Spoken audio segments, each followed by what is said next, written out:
and you give more of a fuck. No one trusts you because of your foolish, weak leadership. Stop the fuck. Shame on you. Shame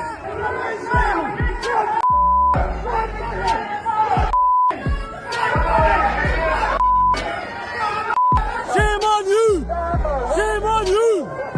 Shame on you. Starmer thought he could slip the nation a law dressed up as protecting kids online without consequences. But the moment he stepped out of the building, the crowd pounced. Everyone knew this bill was blatant censorship. Shame on you, disgraced Starmer. He was cast as the very image of an Orwellian ruler tightening his grip on free speech. It was the nation's fury, raw and uncontained. He was hiding behind children to push censorship. At first he pushed forward, feigning calm, but the cries only grew harsher as people began blocking his path. Security was forced to shove the people aside, closing ranks around him and rushing him into the back of a police vehicle.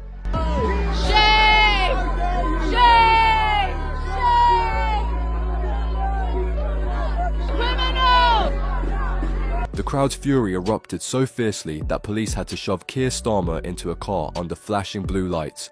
Here's how it played out. Starmer stands accused of using child protection as a cover to ram through mass online censorship. Many say it's no mystery why. Online criticism of Starmer has exploded, fueled by arrests of political prisoners like Tommy Robinson and his open courting of illegal migrants for votes. That's exactly why this law was passed, to censor statements like these. Live on TV, Nigel Farage tore into the Online Safety Act, warning that it's not about protecting children at all. It's about crushing free speech.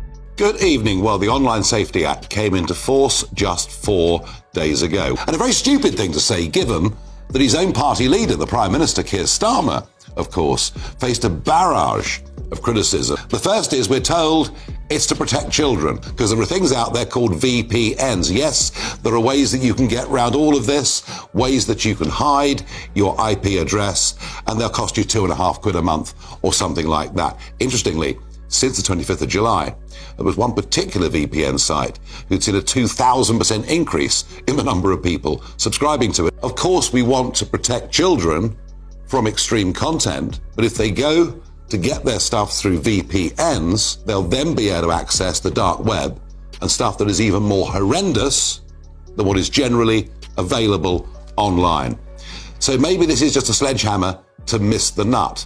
The worry is that it leads to a genuine crackdown on free speech. Starmer has a flaw so deep it's become his trademark, a fear of letting people speak freely. It's the cold, uncomfortable reality that his so-called child protection law is really a censorship machine, and he knows it. He hides behind safety slogans, bends the language, and when challenged, lashes out at those who dare to say it plainly. The Online Safety Act keeps silencing voices, cutting off political debate, and driving children onto the dark web through VPNs. It pushes people into riskier corners of the internet and strips away their right to speak. Starmer knows why the outrage is growing.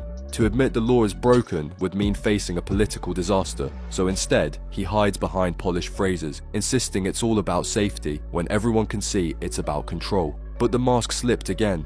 Nigel Farage didn't skirt around the truth. Live in front of the cameras, he hit Starmer with the same blunt accusations the public has been shouting for days. No softening, no polite phrasing. He demanded to know why Starmer is pushing a law that censors dissent, blocks journalism, and forces every citizen to hand over their identity just to go online. Starmer shifted in his seat, fumbling through legal jargon and empty reassurances. This wasn't leadership. It was a man scrambling to shield himself from the backlash. Well, if it was to protect children, why on earth would an elite police force be set up to monitor what people say online, the extent to which online material has been censored? I mean, this is the beginning of state censorship. It is very worrying and very frightening. Yes, of course, the original intention of the act was honourable and correct in every way, and we would stand behind it. The trouble is that I suspect most 13-year-olds are more tech-savvy than the Science Minister, Peter Keir, because they simply go to VPNs where they can't just access what's on the web, they can even quite easily find themselves in the even deeper and darker recesses of the dark web. I'm sorry, we're done. We're done. We've had enough. Long before the chants of shame echoed through Westminster, Starmer was already being torn apart in full view of the country, not by a lone protester, but by a political opponent unafraid to speak plainly. Nigel Farage didn't hold back. In the blistering exchange, he laid bare how Starmer's actions are dragging Britain to the brink, as if machete attacks plaguing every major city weren't enough. As if life in the capital, where people clutched their phones like lifelines to avoid street theft, wasn't already tense enough.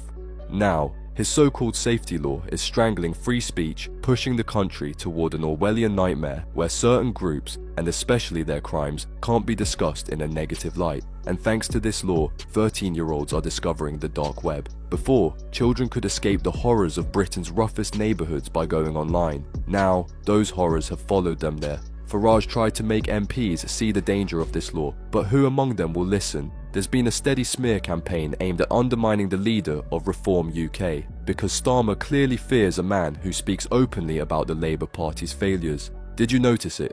Anyone who dares to point out Starmer's mistakes, the ones tearing Britain apart, finds themselves under relentless pressure. Farage gets silenced. Tommy Robinson is detained at the airport the moment he lands. Piece by piece, it's starting to look like 1984 brought to life in Britain. In 1984 called, and he wants its Ministry of Truth back. The UK has created an elite police unit. We've had free speech for a very, very long time here, so we're very proud about that. We protect it. I mean, there's story after story about people being thrown behind bars in the UK, even for tweets that they have deleted, with longer prison sentences than people who've committed actual physical violent crimes. Yeah, I mean, it's an incredible story. I mean, there's a woman that's in prison for 31 months, which is 4 months longer than a child rapist is in prison. Keep in mind, they were already arresting 30 people a day for wrong speech in Britain before this. Now they have a special police task force to constantly monitor social media. The Online Safety Act, paired with new laws handing sweeping powers to police to silence opposition voices online, is already in full operation. What is that if not an assault on free speech? What comes next? When will freedom of thought itself be outlawed? People can't speak freely in government offices, in workplaces, in public spaces, and now the nation has been muzzled on the internet. Those who publicly call out Starmer's failures are being suffocated, and this isn't just talk. Tommy Robinson, one of the most outspoken critics of the regime's problems, has been censored online. Starmer gains nothing from allowing a figure who can shatter his political image to keep speaking. From here, the slide into an Orwellian state is obvious. A government that already decides which voices are allowed to be heard can just as easily decide which thoughts are permissible. The Online Safety Act is the blueprint. Each enforcement, each blocked account, each silenced critic is another manufactured success story designed to look like responsible governance, but in truth, it's just another political tool to buy time and crush dissent. Even abroad, Britain is being pointed to as the first developed nation to fully unleash the machinery of censorship and authoritarian control. That's the reality of the world that we live in, is that tyranny is possible. Yes, several thousand people have been given prison sentences in the UK for social media posts where there was no explicit link to actual violence, but they just said it encouraged violence. I'm like, well, did anyone actually do anything as a result of that media post? Well, no. So I am lied about, I've been smeared. It's a great campaign that's been done against me. Now the problem is, when I was censored and deplatformed, I was speaking openly and honestly about the problems that come from open border mass Islamic immigration. The government certainly don't want you to have these discussions because those problems are to do with their failures or their policies, yeah? And they've brought in these problems. Starmer never passes up a chance to remind the public of his so-called commitment to protecting children online. He paints himself as the man standing on the front lines of safety, defending the vulnerable and shielding society from harm. The speeches sound reassuring, the credentials look convincing on paper, but they crumble when measured against what's happening now. Strip away the polished delivery, and the truth is far less flattering. This is the same man who has introduced one of Britain's most sweeping censorship laws under the banner of safety, a law that silences dissent, drives teenagers into the dark web, and shields himself and certain people groups from criticism. And yet, Keir still speaks as though he is the tireless guardian of freedom and justice. He parades this image at every opportunity, wearing it like a medal, and drops it into interviews and parliamentary exchanges as if it should end all debate. Starmer leans on the prestige of his rhetoric while presiding over a government that rammed through the Online Safety Act without addressing the real risks it creates, and only after growing pressure from critics did he even attempt to defend its failures. The hypocrisy is staggering. Every time he invokes his commitment to safety, it's not to show us what he's doing now. It's to distract from the fact that his current record tells a completely different story. This legislation is the biggest threat to free, open debate and speech we've ever seen from a government. And if this legislation is designed to protect children, why under it are we setting up an elite police force to monitor what people say about illegal immigration and migrant hotels? Why already online are we seeing a speech from a member of parliament being censored? And by the way, why is it 16 and 17-year-olds now cannot connect with some news content directly, but they're going to get the vote? This act stands as the most heavy-handed censorship measure in modern British history. It's no coincidence that it arrived under Starmer's government barely a year into his leadership, and the nation is already living under two separate laws designed to monitor and control the speech of both opposition voices and ordinary citizens online. These aren't isolated policies, they're building blocks of a larger system of surveillance and suppression. Today it's the internet, tomorrow it could be private conversations, phone calls, messages. The trajectory is clear. A Labour government tightening its grip on every channel of communication until dissent becomes impossible. I have been absolutely furious. The government now has sweeping powers to decide what you can and can't see online. Total control. All under the guise of protecting children. This is rubbish. The Online Safety Act is the single greatest assault on free speech in modern British politics. If a teenager can hack M&S, they can download a VPN in seconds, and they're far more advanced than you people think they are at home, many of you. Social media firms are now demanding your identification. They might even go even further and ask to have scans of your face. The very people who once stood by Labour through every storm are now leaving, and not quietly. What was once a movement anchored in clear principles has sunk into a full-scale identity crisis. Is this still the bold, justice-driven left that claimed to fight for the working class? Or has it become a hollow political machine trading convictions for headlines under Starmer's watch? The signs are everywhere.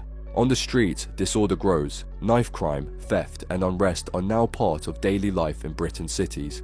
Online, the last refuge for free expression is being walled off by the government's censorship laws. The Online Safety Bill, in an age where facts are hate speech, then speaking truth is an arrestable offence. And believe me, I should know.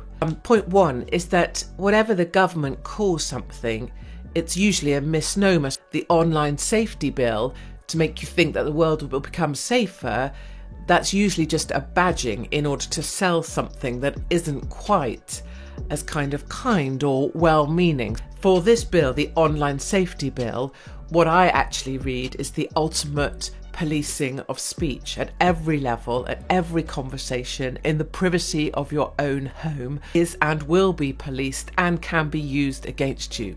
That isn't what this bill does, because behind those talking points, this bill is the most loosely worded. Starmer's leadership has managed to combine chaos in the public square with silence in the digital one, leaving citizens both unsafe and unheard.